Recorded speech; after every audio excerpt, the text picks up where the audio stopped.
This court is complicit in ecocide. This court is complicit in ecocide. How dare you? Shame on you. There is necessity needs to be heard. I'm glued on, so please don't touch me.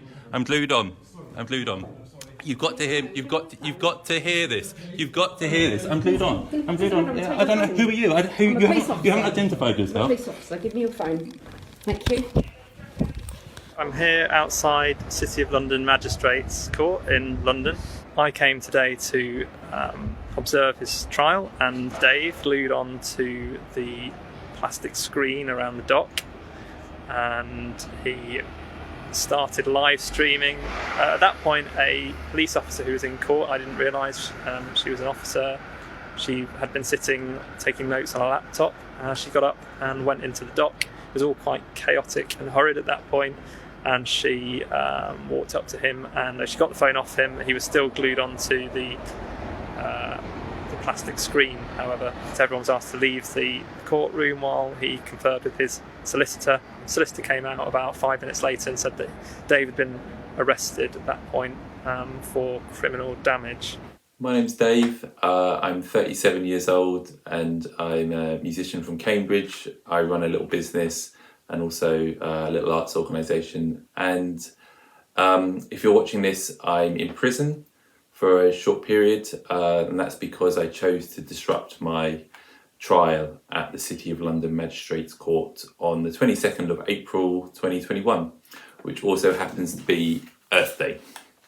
And I was arrested in September 2020 as part of the Extinction Rebellion. Then I was sitting in the road with a few other people in Parliament Square, and I was in the road because I was calling on the government to take meaningful action on the climate and ecological emergency.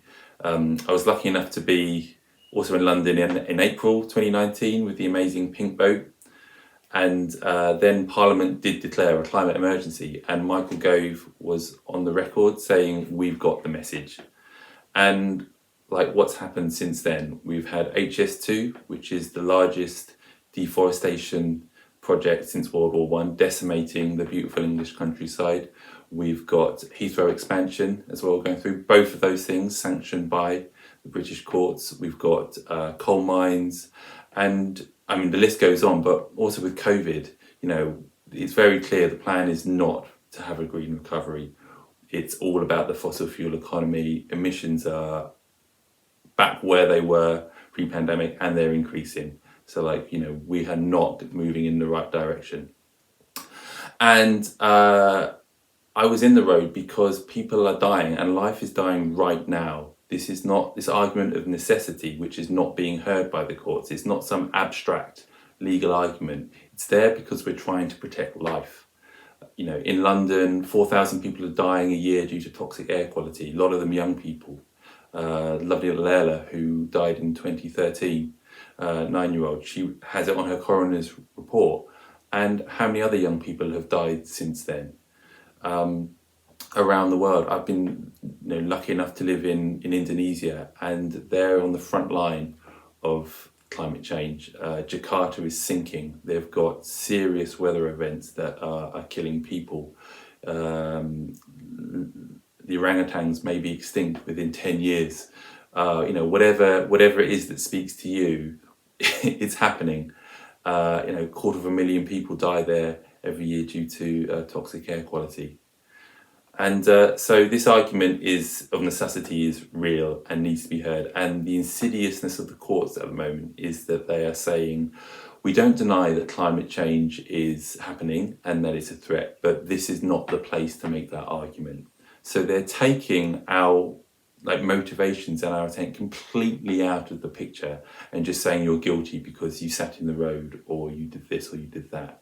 And that is, well, history will show that is just criminality in its extreme. And the policing and the courts are complicit with the government in their climate denial agenda at the moment. So in my trial, it's an interesting one because there's a technical argument, which may be that the reason why I was arrested the policing section 14 may not be valid. So I could be technically innocent on that regard, and there's a solicitor that will be arguing that case for me. But at this point, there's bigger things that afoot, bigger things that matter. And I'm going to disrupt the courts anyway, because this argument of necessity needs to be heard, and we need to speak power. We need to speak truth to power at every opportunity we can. So I will disrupt my trial. I will be sent down. I'll then be given the opportunity to apologise to the judge. And rather than say sorry, I'm going to not apologise and ask for the maximum sentence, which is 28 days in prison and a £2,500 fine.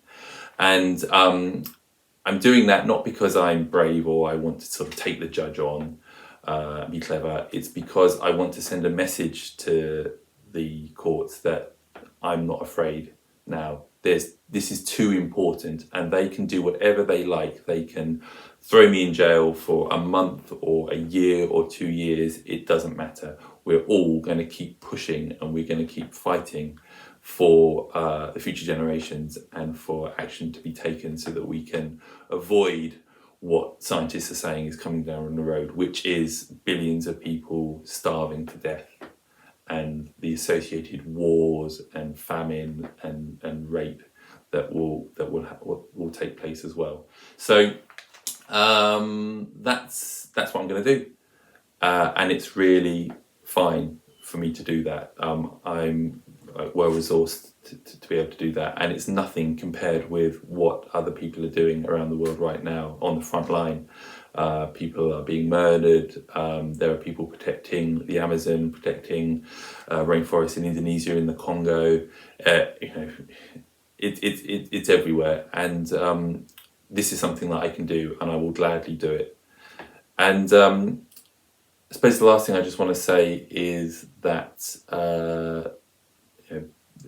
people have said to me, "Oh, what about your DBS check or your career or anything like that?" And my work has always been about working with mostly young people in challenging circumstances, in prisons and in schools, and also in some of the most sensitive hospital wards in the country. And it's always been about looking after people's well-being and care. And I see what I'm doing here as a total extension of that. There's no difference. That's my intention. I'm not motivated out of despair or hatred even. I'm doing it to safeguard the future generations. And when I get my DBS back and it says, oh, Section 14 or contempt of court, I will look at that and think, yeah, that's duty of care in action. And it will be for others to explain why that is not an appropriate response at this point. So I'm standing by what I do, and I'm very proud of this action, and also all the other people who are stepping up as well. And I just want to finish by just giving a quote, actually, which is by a guy called Mario Savio, who was a American student activist. He was involved in civil rights. And this is it. "There's a time when the operation of the machine becomes so odious, makes you so sick at heart, that you can't take part. You can't even passively take part. And you've got to put your bodies upon the gears and upon the wheels, upon the levers, upon all the apparatus.